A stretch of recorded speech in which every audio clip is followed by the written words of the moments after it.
Community Health Worker Training, Cardiovascular Health and Diabetes. Mini-Module 10A, Mental Health and Wellness. Learning outcomes for this mini-module.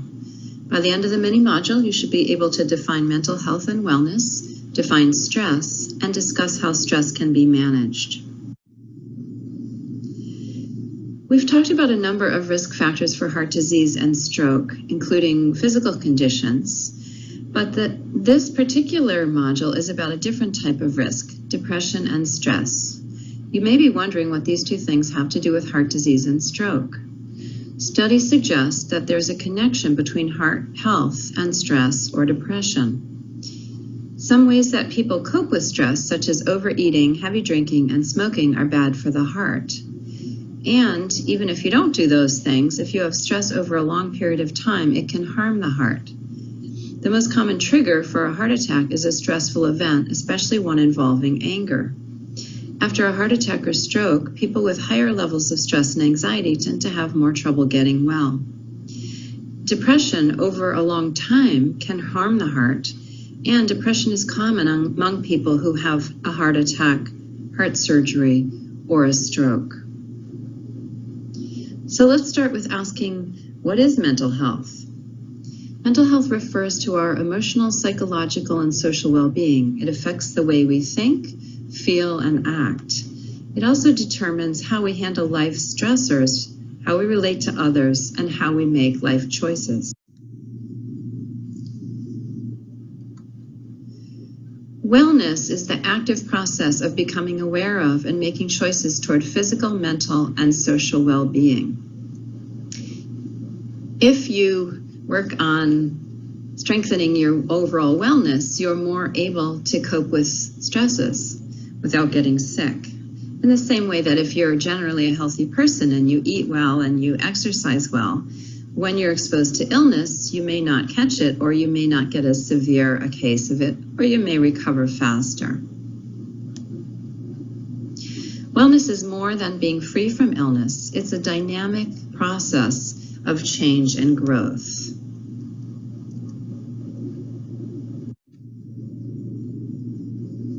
Your mental health influences the way you think, feel, and ultimately behave in your daily life. It affects your ability to overcome daily struggles, stress, and ultimately influences how you will recover from life's overall setbacks and hardships and challenges. By cultivating positive mental health and wellness, you can work more productively, better engage in meaningful social connections, so have stronger relationships, make meaningful contributions to the community, realize your full potential, and cope better with life's stressors. What is stress anyway? Click on this video to see an overview of what stress is and some ideas about how people can cope with it. Even though the video was made for younger students, really the suggestions that they have about stress apply to all of us. And then after you've watched the video, come back to the PowerPoint. Everyone needs a little stress in their life to perform. Think of a musical instrument. Without enough tension, it goes seriously off tune. But too much stress or tension, and the string could snap. It's the same thing with our bodies. The trick is to keep stress under control and in balance. But what is stress anyway? How does it affect your body and your mind? And what can you do about it? Let's look inside the human body so you can see firsthand exactly what stress is. First off, stress starts off as a feeling and a reaction to certain situations. It's the body's way of making you more alert and ready to take on a challenge. Stress can feel like butterflies in your stomach, worried, cranky, headache, hard to concentrate, jumpy. So let's say you have a big test coming up. You may think all the stress happens in your mind, but actually research shows that your entire body can be affected by stress. Let's take a closer look. When you encounter a perceived threat or are placed in a stressful situation, The hypothalamus, a tiny region at the base of your brain, sets off an alarm system in your body.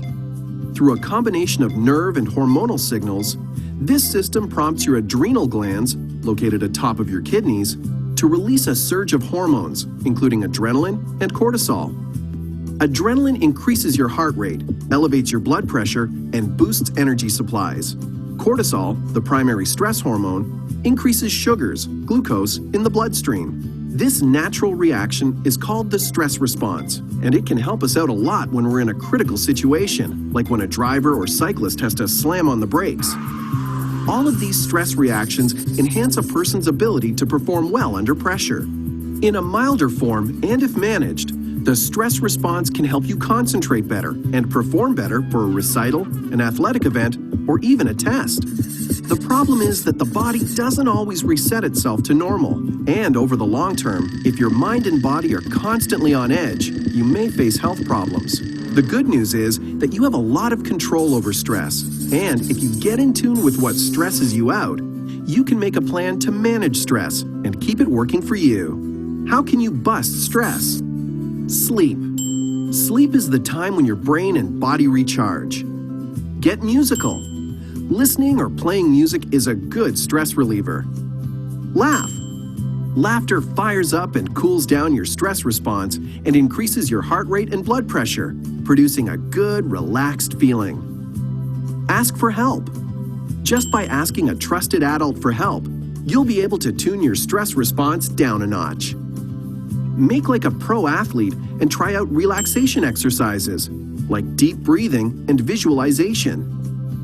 Exercise and stay active. Just like sleep, exercise chills out your stress response and turns on endorphins, the body's natural feel-good hormones. Be a problem solver. Get proactive and make a plan to help you manage stressful situations like homework or other challenges you might face. So what's in it for you if you learn to master your stress and turn on your relaxation response? You will concentrate better, have less stomach aches. You might find tests are easier to take. You'll be in a better mood. And guess what? If you keep it up over a lifetime, you might even be healthier too. Too much stress can bring on illness or increase the severity of them, like diabetes and heart disease. Sounds good, doesn't it? Every person is different, so you'll need to experiment to find out which stress-relieving strategies work best for you. The activity sheets that go along with this video will help you figure that out. If you keep at it, before you know it, you'll be in tune with your emotions and your stress. And that's like beautiful music for our bodies, our brains, and our overall health.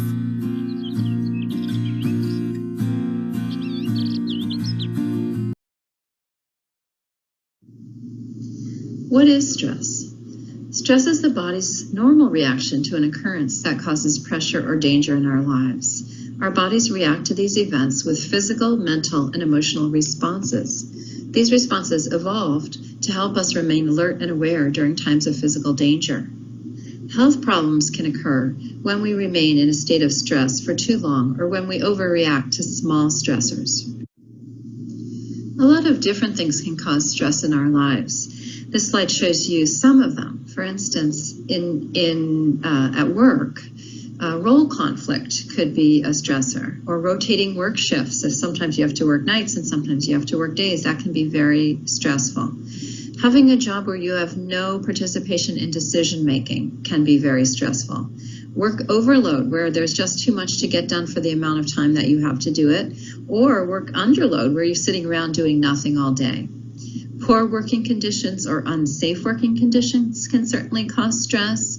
A lack of group cohesiveness is really about people fighting or bullying each other at work, for instance, or other forms of group conflict.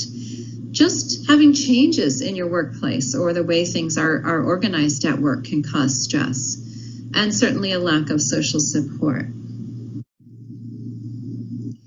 The social determinants of health also play a large role in how much stress people experience, and unfortunately, most of these stresses are not necessarily things people can change directly. For instance, someone with a low educational level may be unemployed or only able to find a low-paying job. Employment stress can come from doing the same boring thing over and over again, as we just talked about, working in unsafe conditions, not earning enough to live on, having no job security, or having no control over how you do your work. Stress related to housing may be because of unsafe housing conditions like lead, or unsafe neighborhoods, unaffordable housing so that too much of each paycheck goes toward paying the rent to be able to afford the other necessities, housing insecurity or actual homelessness, or in a more mundane way, housing stress could be having noisy neighbors. What other social determinants of health are sources of stress for people? Take a look at this chart to remind yourself of what the social determinants of health are. There are at least 3 different types of stress, and all carry physical and mental health risks. The first is routine stress related to the pressures of work, family, and other daily routines.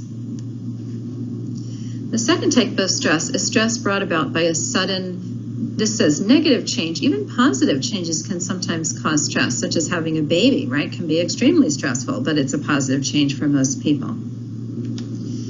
And then there's traumatic stress, which is experienced in an event like an accident, a disaster, war, or any time people are under threat.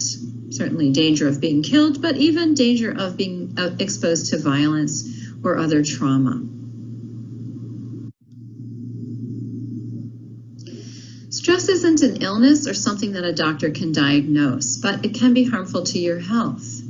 Constant stress, in particular, can be deadly, raising the risk of heart attacks and strokes.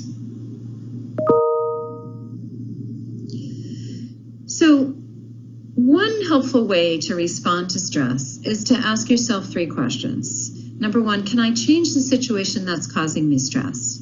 Number 2, can I decrease my exposure to it? And number 3, can I change my response to it? So let's take a look at each of these in a little bit more detail.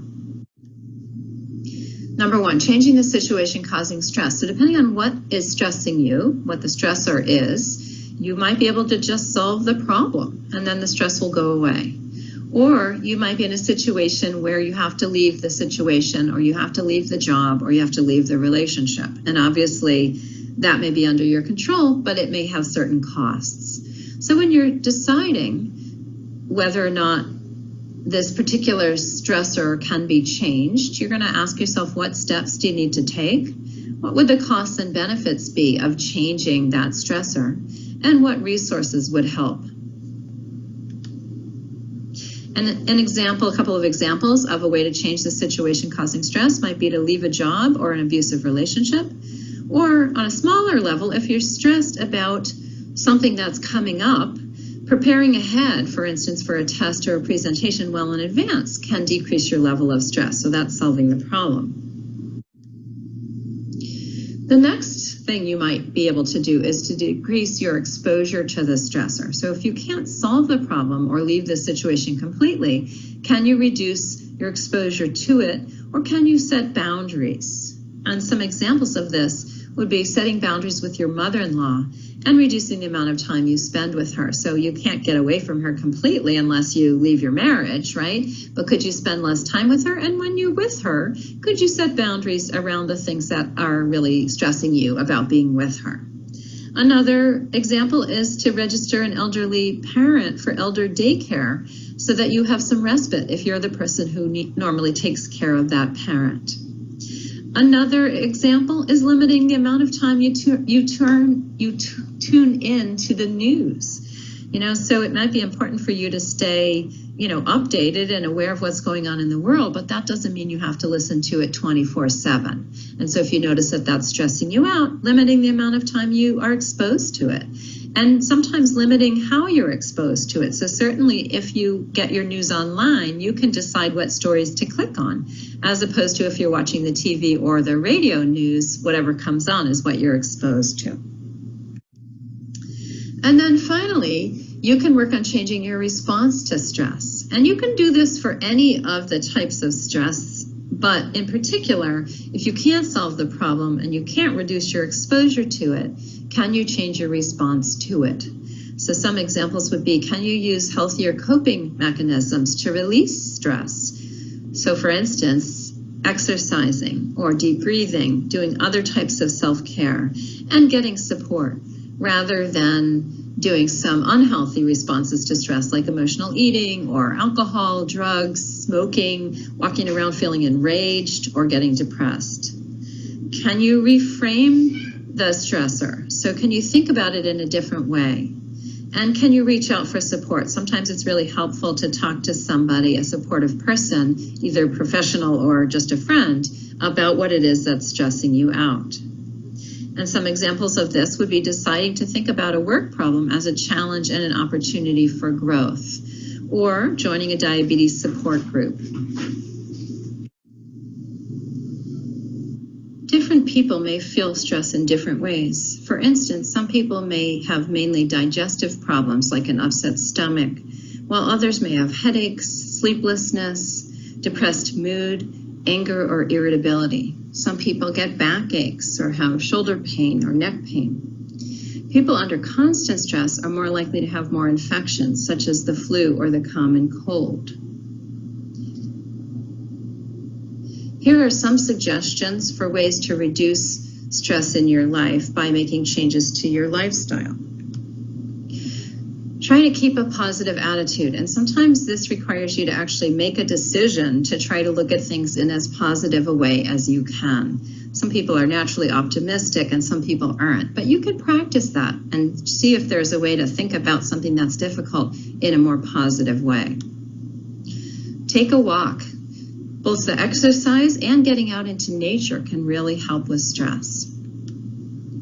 Manage your time, and this can be helpful in two ways. The first part of this is don't try to pack more into a day than you can possibly accomplish, right? Because if you're always rushing and you're always behind, you're going to be stressed.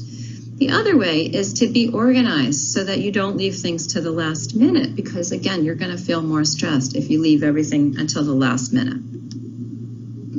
Set reasonable goals that you can reach. If your goals are too high, sometimes that can be extremely stressful and you can walk around feeling like a failure, when the problem isn't that you're not working hard enough. The problem is that your goals may be unrealistic. Work on balancing your life, balancing work and home and your responsibility to your family, and also self-care. This is particularly hard for women. What strategies work best for you? Different strategies work for different people, and it may take a little bit of trial and error before you figure out what is your best stress-busting strategy.